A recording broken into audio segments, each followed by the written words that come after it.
Mapagpalang araw sa inyong lahat.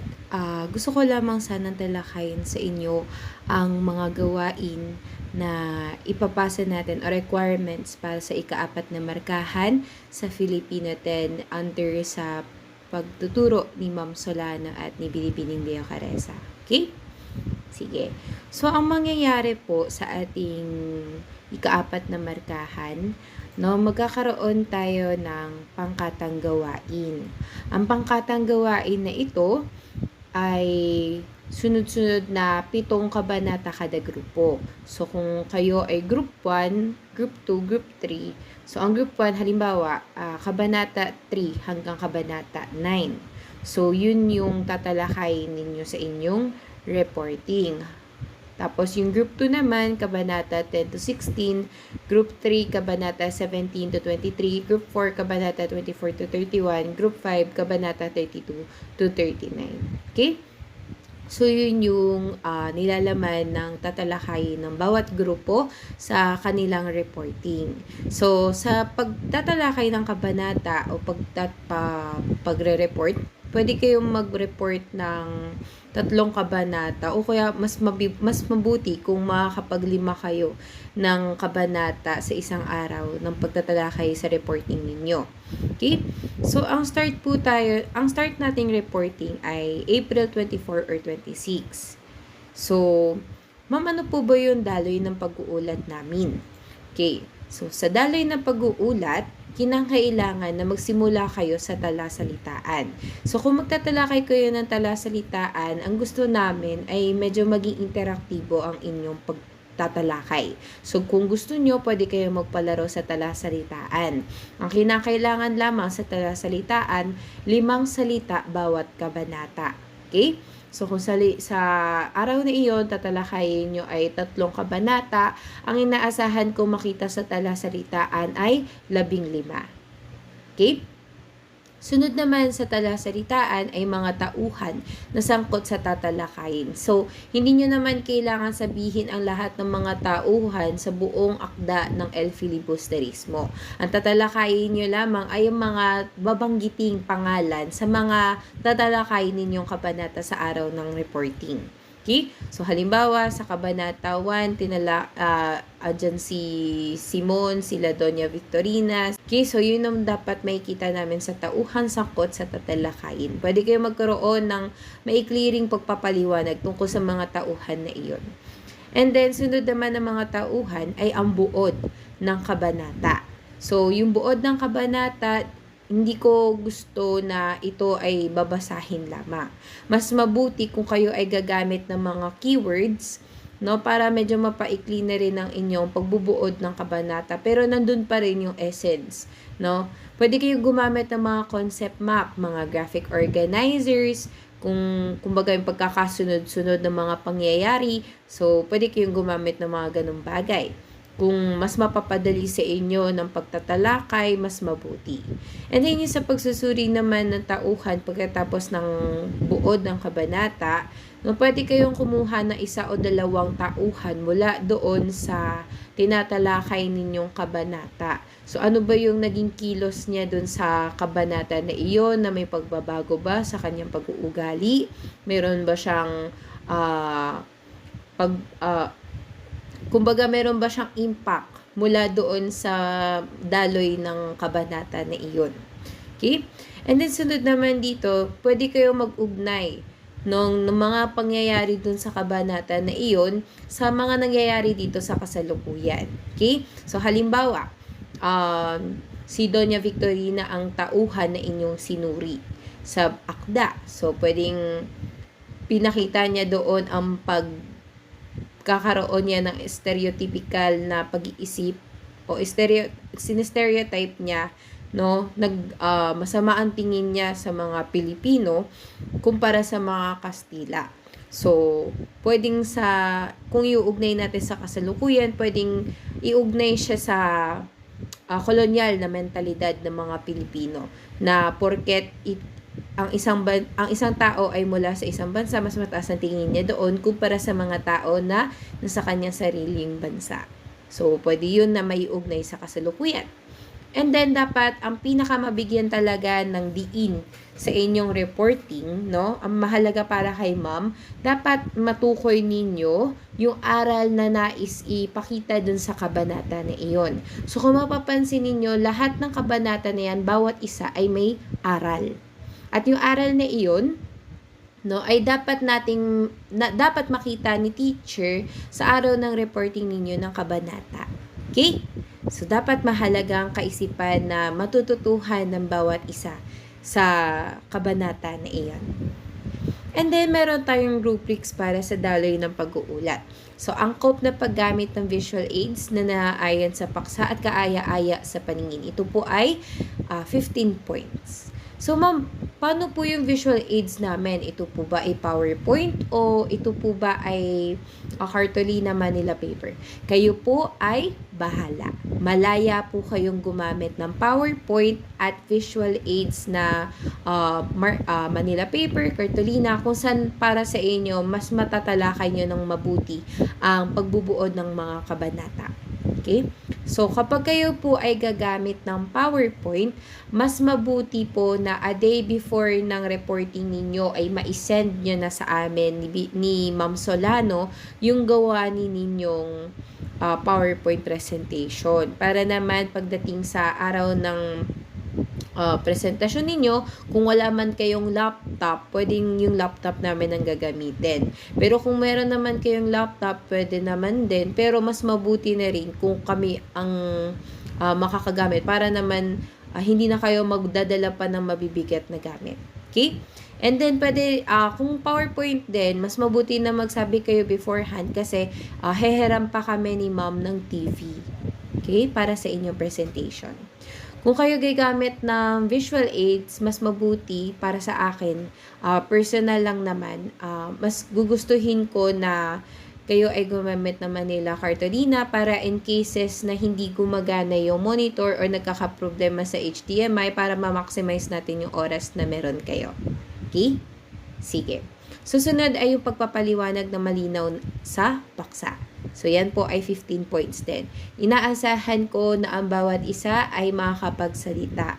So, kayo ay 10 o mahigit pa sa 10 sa isang grupo. Inaasahan ko ang bawat isa ay makakapagsalita. Ma'am, paano po yun? Kapag kunwari, 7 lang po yung kabanata na hawak namin, paano naman po yung 3? So, yung talasalitaan, pwedeng sila ang ilaan nyo doon sa mga gawain o kaya pwede rin na iba pang mga gawain na basta may parte sila na makakapagsalita sila sa pagbubuod o yung pagre-report ninyo. Okay? So, inaasahan ko pwede rin sila yung mag-host ng mga palaro ninyo sa talasalitaan o iba pang paraan ng pag-handle ng inyong reporting. Okay? So, kayo po ang bahala kung paano nyo i-distribute yan sa mga members ninyo as long as lahat ay makapagsasalita. Yan ay magsisilbing inyong performance task sa akin. Okay? Sunod tayo, dapat nasusunod ang panuto sa pag-uulat. Binigay ko kanina yung daloy ng pag-uulat. So, yun ang inaasahan ko na daloy na mangyayari sa inyong reporting. Yan po ay 10 puntos. And then, dapat maging interaktibo, katulad ng sabi ko kanina, 5 points.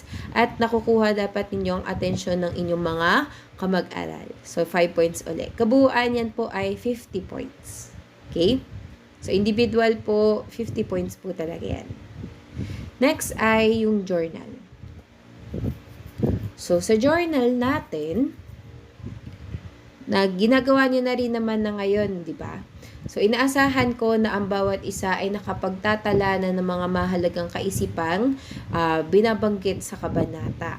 So, ang dapat kong makikita sa journal ninyo, una, no, yung date, kung kailan nyo ginawa.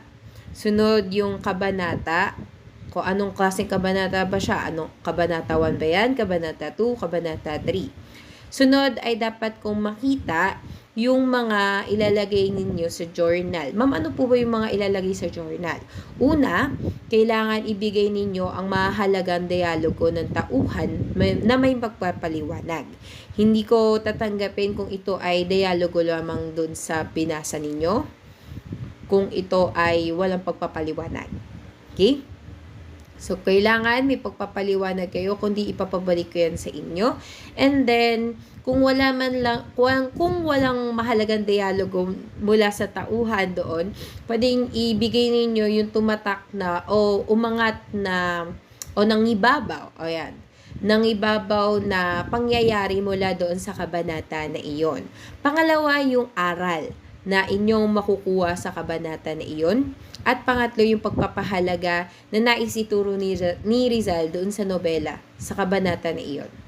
And then, sa kasunod nito, di ba meron tayong 1, 2, 3 questions. So, dapat after nyo nilagay yung mahalagang dialogo, yung aral at pagpapahalaga, dapat makita ni teacher dyan, kasunod, yung 1, 2, 3 questions. Yung mga sinasend ko sa inyo na dapat din ninyong ilagay sa inyong journal. Okay? Sige, sunod tayo. Pinaka-pinal ninyong requirement para sa akin ay ang teatro. So, magkakaroon po tayo ng teatro bilang pagtatapos ng ika-4 na markahan. Paano po yung teatro na ito? So, yung groupings ninyo sa reporting, sila pa rin na magiging kagrupo ninyo sa teatro. So, sa teatro, kung ano yung kabanata na tinalakay ninyo sa reporting, yan din dapat ang makikitang acting ninyo sa teatro ng El Filibusterismo. So, halimbawa, kayo ay nagtalakay ng kabanata 3 hanggang kabanata 9. So, sa teatro ninyo, bibigyan ko lamang kayo ng 30 minutes agad na pag-acting ng kabanata 3 hanggang kabanata 9. So, 30 minutes bawat grupo ng presentasyon nila. Okay? So, inaasahan ko din na ang lahat ng kagrupo ay may roles sa magaganap na acting na ito. Okay?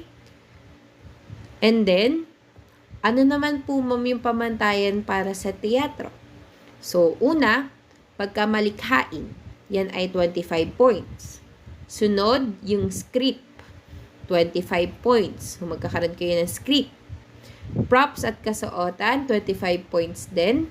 Ekspresyon at galaw ng katawan, 15 points. At ang boses ay 10 points. Overall, ang inyong teatro, ay performance task ng teatro nyo ay 100 points. And then, bago tayo magkaroon ng teatro, bago maganap ang teatro, dapat ma-post na natin ang inyong poster. Okay? Ang poster ninyo, anong po ba yung pamantayan namin para sa poster? So, sa poster, ang pamantayan sa poster, maging malikhain, 30 points. Pagiging mapanlikha, 30 points din. So, originality ang ibig sabihin nun. Kailangan original ang inyong poster. Hindi lamang ito makikita ni teacher na nasa Canva, na nasa Pictochart, mga ganon. Okay? And then, sunod, kaugnayan ng inyong poster sa paksa na tatalakayin o igagawa ninyo ng acting sa magaganap na teatro. 30 points iyon. At kalinisan at kaayusan, 10 points. Okay, so overall yan din po ay 100 points. So, yan lamang po ang mga kinakailangan na requirements para sa ating ika-4 na markahan. Kung meron kayong mga katanungan, bukas naman po ang aming messenger ni Ma'am Solano para i-entertain ang inyong mga katanungan. Okay? So, ulitin ko, magsisimula tayo ng reporting next week, April 24 or April 26. So, mauuna, hindi tayo pwedeng tumalon ng kabanata. So, bago kayo magtalakay muna kami ni Ma'am Solano ng kabanata 1 at 2. Okay? So, malinaw po tayo doon. Sige. So, yun lamang po. Sana nakinig kayo ng mabuti sa talakayang ito. So, yung journal po ninyo, inaasahan ko na makompleto nyo yung 23 na kabanata na binigay ko sa inyo ngayon. no? Nagche-check na kami, natatakan na rin namin ni ma'am. So, kapag yan ay natatakan, hindi ibig sabihin nun ay hindi nyo na ipopost sa G Drive link. Paano ko gigraduhan yan kahit natatakan na yan? Diba? So, i-SS nyo, i-screenshot nyo pa rin o kaya ay picturean ninyo and then i-send nyo sa G Drive link. O kaya kung hindi man ma-send sa G Drive link, pwede nyo naman i-send sa akin, sa messenger ko. Okay? Sige. Yun lang po. Maraming salamat. Sana maganda ang inyong araw.